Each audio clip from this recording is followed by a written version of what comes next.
acho que valeria a pena a gente começar explicando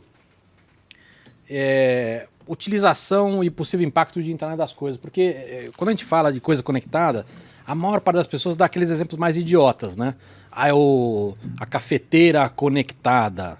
A geladeira. A geladeira que você vai acessar a internet. É sempre um exemplo idiota, né? A cafeteira fala assim, cara, tudo bem. Aí no dia anterior você tem que botar a xicrinha lá, não funciona. A máquina de suco que espreme suco conectada, pois né? Então, assim, eu queria, de repente, pegar algumas categorias e a gente explicar onde que vai ter impacto, dar algum exemplo real, alguma coisa que você já está trabalhando. Por exemplo, agro. Agro. Brasil é um país agro, um agronegócio pujante, né? A nossa balança comercial depende muito do que o agro pode produzir. E uma coisa que a internet, chegando ao campo, pode transformar a produção de qualquer grão, de qualquer coisa que você faça no campo, é otimizar esse tipo de produção. Dando um exemplo claro, se a gente tiver um sensor pendurado no solo, numa fazenda de vários hectares, tá? E esse sensor conseguir extrair do solo informações importantes como a umidade, a temperatura, nível de sódio, potássio, sal no solo, né? Você carregando essa base de dados retiradas de sensores, você levando isso para alguém que analise esses dados de maneira correta, a gente está falando de um engenheiro agrônomo que vai treinar essa massa de dados, chegando para poder tirar inferências matemáticas dali e descobrir que tal canto, tal pedaço de alqueire daquela fazenda está com deficiência de insumo.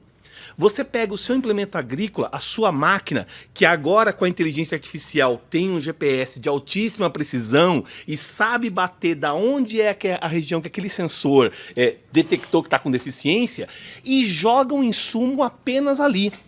Quando você põe na ponta do lápis, faz a conta de padaria, fala assim, meu amigo, antes você gastava 200 toneladas de insumo para preparar o solo de toda a sua fazenda. Agora, com o levantamento pontual desses sensores, você gasta 50 toneladas de insumo, faz uma fertilização muito mais precisa e aumenta a produtividade por hectare, por safra, por coisa.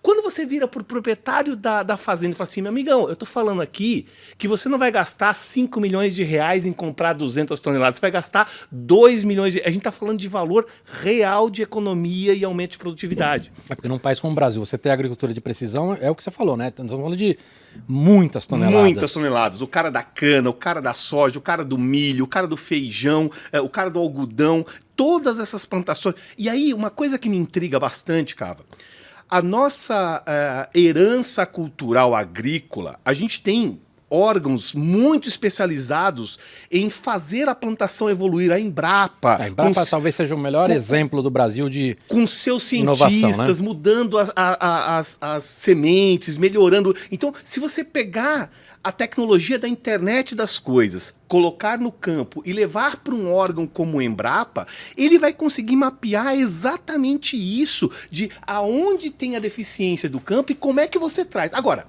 tem uns desafios. E esses desafios faz parte, por exemplo, do meu dia a dia lá na Avnet. Você não adianta querer dizer que numa fazenda lá no interior do Mato Grosso, tu vai ter cobertura 4G para os seus sensores 4G mandar sinal, porque não tem nem torre. Você passa 100 km de carro, você não vê uma torre de transmissão de telefonia celular, por exemplo. Então não adianta você chegar com uma proposta dessa que se encaixa muito bem nos centros urbanos, mas que não se encaixa no meio rural, e querer fazer a coisa que funciona aqui no centro urbano funcionar no centro rural. Há que ter esse distanciamento e você tem que escolher qual é a tecnologia correta, aplicada no meio rural, que não é necessariamente a mesma tecnologia para um centro urbano. Uhum. Agora, com 5G e rede privada e fatiamento, isso acho que vai melhorar, né? Mas eu quero falar depois de frequência, já dá para falar de LoRa, dá para falar de outras coisas também, eu quero falar mais. Mas vamos falar de outra indústria. Varejo. Varejo, por exemplo, um dos grandes, aspas, dramas do varejo é você ofertar um produto hoje nas mídias sociais e você descobrir que, por exemplo, no seu warehouse, no seu estoque, aquele produto acabou, né? A demanda de consumo por determinado produto foi muito maior do que você previu. Então, você ter um controle da cadeia de insumos chegando no seu varejo, você começar a mapear os hábitos dos seus principais clientes, mapear as suas marcas que você está distribuindo ali, mapear como o consumidor vê aquelas marcas, como é que ele retira aquilo, é uma maneira de você melhorar a tua cadeia de vendas, né? Então, existem hoje diversos dispositivos eletrônicos que permitem você conhecer o hábito de consumo desde o momento que o seu cliente pisou o pé numa loja até o momento que ele saiu. Hoje, tecnologias como, por exemplo, o Ultra Wideband, o WB, misturados com Bluetooth, permitem você saber onde está o seu cliente dentro da loja com precisão de centímetros, sem precisar de GPS, sem precisar de nada muito caro, entendeu?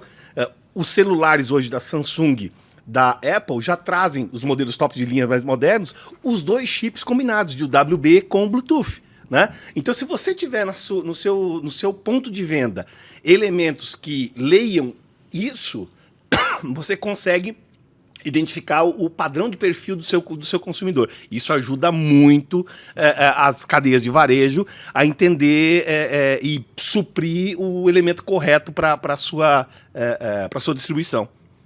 Experimenta esse cara aqui, ó.